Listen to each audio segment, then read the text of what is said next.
And joining us now with analysis is Zvika Klein. He's editor-in-chief with the Jerusalem Post. Zvika, thank you for joining us this morning. What's the situation on the ground in Israel at this moment?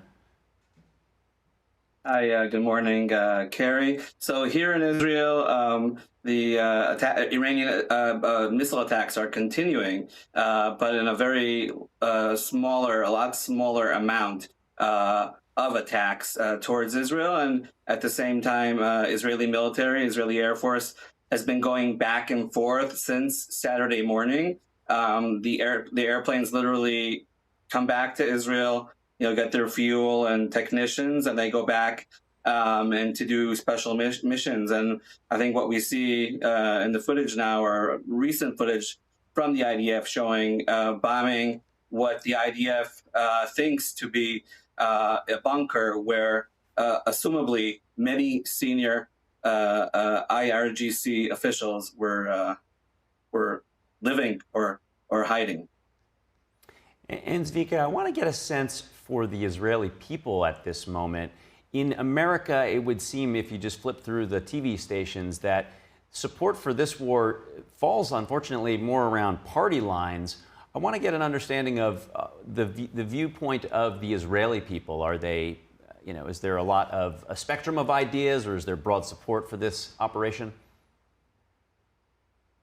Even though we're a nation that doesn't agree on most things, I would say on this specific war, there's pretty much a consensus within Israeli society that this is something positive and good, because it really threatens, the current Iranian regime threatens the existence of the state of Israel, and they say it all the time. It's not like someone's building some sort of a conspiracy theory. Their goal is to wipe out the only Jewish state around the world. And so therefore here in Israel, it's definitely something that there's a huge support.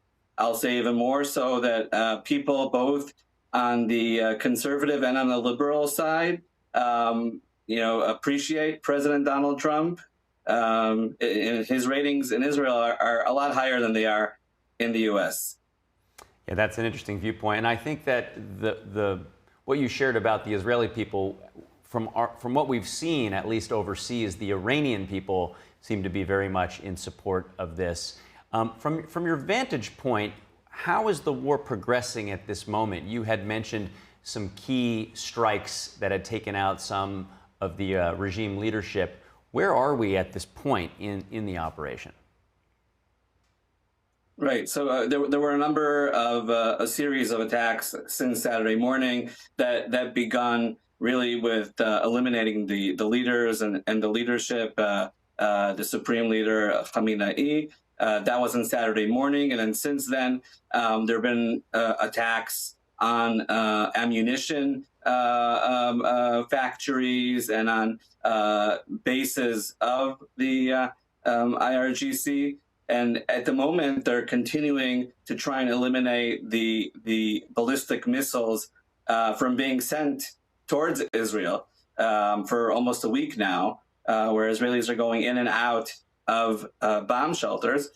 Luckily, here in Israel, because we're kind of used to this situation, at the moment, there's only 9 people who were killed in one of the Iranian strikes at the beginning of the week, including children.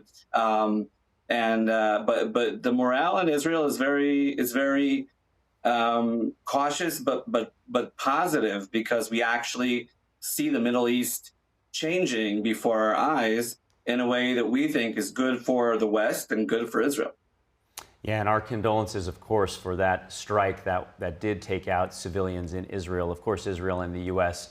not going after civilian targets in Iran. And to that point, I want to understand the connection between the strength of the regime in Iran and what that would mean for Hezbollah, Houthis, potentially other threats to Israeli civilians, potentially even Hamas as well. I mean, it's become kind of a cliche talking about Iran and this regime as the head of the octopus, or the one that's not only fueling terror but funding terror. The IDF exposed that just in 2025, Hezbollah was funded by $800 million from Iranian regime.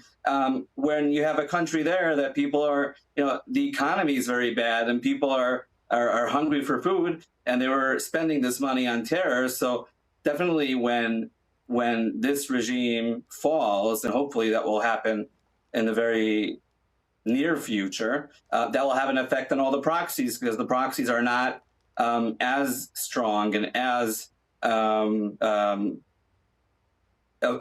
able to keep on shooting at Israel if this happens.